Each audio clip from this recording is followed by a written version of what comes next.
In this video, we are going to see how we can deal with the packing charges or any kind of service invoice in Sage. As you can see here on 31st of January, it says packing charges paid by giving cash. Now, what kind of packing is it? It's basically the special packing service that we take from an external vendor who packs these shirts and pants. We don't have the packing unit, so we buy the service from the external vendor. But since this vendor is not regular, we just take different vendors at different points. There's no fixed vendor, so we pay them by cash. Now, how will we enter the invoice or just directly enter the service and pay for it? Let's see. We will go to vendors and purchases.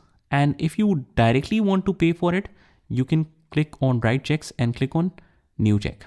Here we can just enter any vendor for all the cash expenses or cash purchases. We created V700 for all those cash purchases. We created this. You can enter any reference number if you want to. Transaction date is 31st of January. So let's put the date here, 31st of January. And this one is paid by cash. Let's select cash here. In the memo, I'll just copy this whole description and paste it here. In the description, I'll paste the same description. And the service that we are purchasing from an external vendor is packing charges.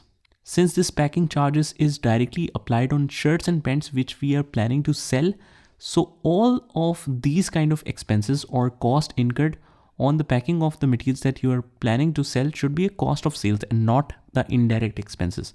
It's direct expense, or you can say a cost of sales. So what we will do in the expense section is we will choose any kind of cost of sales here. Raw materials cost, either cost of sales for services.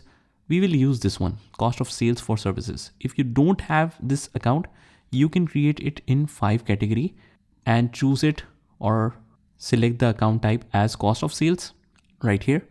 But since we already have one, I'll just choose that. So this is my ledger.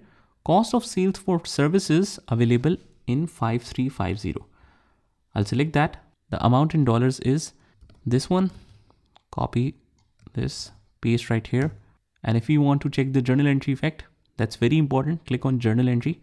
It says cost of sales for services is debit and cash on hand is credit. If you notice, although we have selected the vendor, but it doesn't go in the payables and then we have to clear separately. So this is the perfect area for all of these kind of transactions. You enter the right checks, you take the service and pay it at the spot. Let's save this. And this is how you can deal with all the purchase of cash services in Sage. Just try this by yourself and I will see you in the next one.